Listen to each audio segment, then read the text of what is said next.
नमस्कार दोस्तों, मैं ललित कुमार यादव एडवोकेट आपका स्वागत करता हूं द न्यूज़ डर यूट्यूब चैनल में।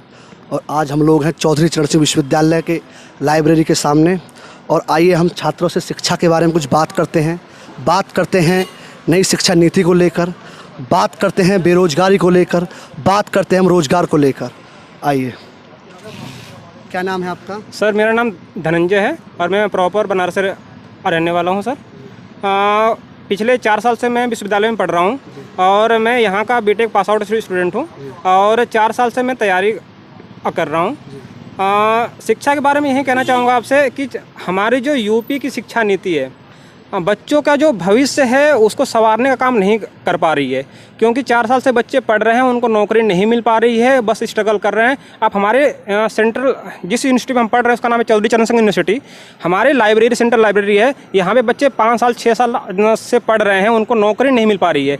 जो स्टेट गवर्नमेंट है या सेंट्रल गवर्नमेंट है वो सभी नौकरियों को कॉर्पोरेट करना चालू कर दी है और स्टेट गवर्नमेंट कोई भी नौकरी अगर निकालती भी है तो उसको समय से पूरा नहीं कर पा रही है। तो इसलिए सरकार से मांग करते हैं कि कोई वैकेंसी अगर निकालिए तो उसको समय से पूरा कराइए और बच्चों का जो भविष्य है उसके साथ खिलवाड़ मत करिए। जैसे आपने कहा कि सरकार से ये हमारा निवेदन है कि भर्ती को प्रक्रिया को जल्दी करिए, लेकिन वो कुछ आप ही के वो लोग हैं जो उसके विरुद्ध न्यायालय में जाकर अवरोध पैदा करते हैं और कहीं ना कहीं भर्ती प्रक्रिया को लटकाने का कार्य करते हैं। सर देखिए, हम पिछले अगर बात की हो तो 2000 मैं पीसीएस का स्टूडेंट हूं और 2016 की बात करें तो 16, 17, 18 उस जब हुआ करता था एक पीसीएस की वैकेंसी 3 से 4 साल पेंडिंग हुआ करती थी। जब से पीसीएस में प्रभात कुमार जी आए जो चेयरमैन हैं, उनके बाद से भर्ती प्रक्रिया बदली और 1 साल में पूरा होना चालू हो गया। तो जो बच्चे जाते हैं हाई कोर्ट या सुप्रीम कोर्ट जाते हैं,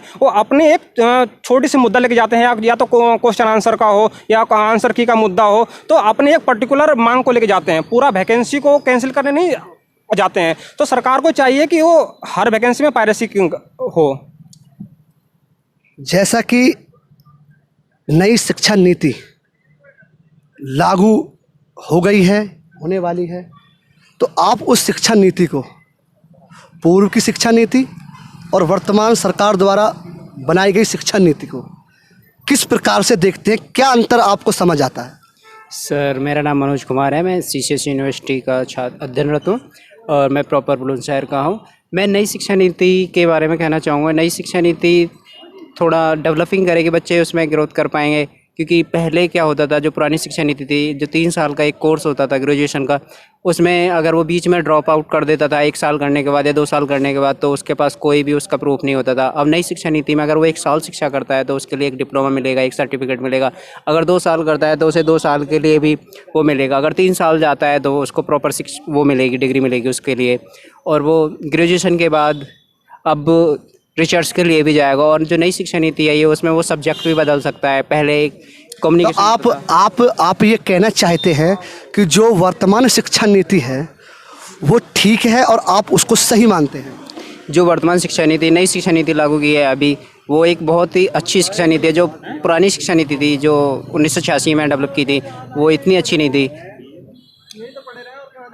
मेरा सवाल आपसे ये है कि अभी जो टीजीटी का भी एग्ज़ाम हुआ 7 तारीख में, ठीक है, उसकी 2 दिन बाद आंसर की आ गई, तो कहीं ये आंसर की या उसमें इतनी जल्दबाजी कहीं 2022 चुनाव नज़दीक होने का कारण तो नहीं? उसको आप किस प्रकार से देखते हैं? नहीं, ऐसा तो कुछ नहीं है। जो हर बार 1 हफ्ते में आ जाती है, इस बार 2 दिन में दे दी है, तो वो इसलिए जल्दी कर रहे हैं। नहीं, मैंने जहाँ तक देखा है पिछले पीजीटी में जो इंटर कॉलेज में लेक्चरर हैं, उसने पॉलिटिकल साइंस में अभी भी बच्चों की नियुक्तियां, उनकी जॉइनिंग नहीं हो पाई हैं।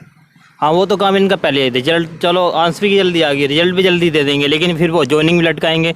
एक काम को तो जल्दी लेट करना ही है इनको, चाहे तो एडमिट कार्ड लेट करें, चाहे वैकेंसी लेट निकालें, चाहे वो नियुक्ति लेट करें। एक काम तो जल्दी से लेट होने वाला है नहीं, पक्का लेट होने वाला। क्या जो शिक्षा नीति है या जो 22 में आने वाले चुनाव है, बेरोजगारी की समस्या को लेकर, शैक्षणिक समस्याओं को लेकर, चिकित्साओं को लेकर, आप क्या कहना चाहेंगे कि सरकार बनेगी या बदलाव की आशंका है, या सरकार कितनी खरी उतर पाई है अपने 5 साल के किए गए वादों पर?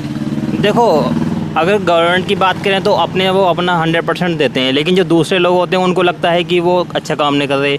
आज हम खुद काम करते हैं, हमको लगता है बहुत अच्छा काम कर रहे हैं, तो इस चीज़ को छोड़ दो कि वो अच्छा कर रहे हैं बुरा कर रहे हैं। जो उनके फेवर में होंगे उनके लिए अच्छा काम कर रहे हैं, और जो उनके फेवर में नहीं होंगे उनके लिए अच्छा काम नहीं। आप किस नज़र से देखते हैं उनको? देखो, मैं तो ज़्यादा नहीं जानता, सब अपने हिसाब से ठीक करते हैं। लोकतंत्र में वोट का अधिकार सबका है, जितनी वोट का अधिकार आपका है उतना ही प्रधानमंत्री जी का है। तो आप एक वोट के अधिकार से क्या सरकार बदलनी चाहिए नहीं बदलनी चाहिए? सीधा सवाल। देखो, अगर गवर्नमेंट अच्छा काम किया होगा, नहीं अच्छा किया होगा नहीं, 4.5 साल में आप तुलना कीजिए। देखो अकेला मैं डिसाइड नहीं कर सकता कि अच्छा काम किया है नहीं किया है, वो तो जनता करेगी और आने वाले चुनाव बता देगा। तो ये थे हम चौधरी चरण सिंह विश्वविद्यालय के सेंट्रल लाइब्रेरी के सामने। वहाँ हमने भिन्न भिन्न बच्चों से भिन्न भिन्न बातें की, रोजगार को लेके, शिक्षा नीति को लेके, राजनीतिक चर्चाएं की। तो सब ने अपने अपने पॉइंट ऑफ व्यू रखे। धन्यवाद। जय हिंद, जय भारत।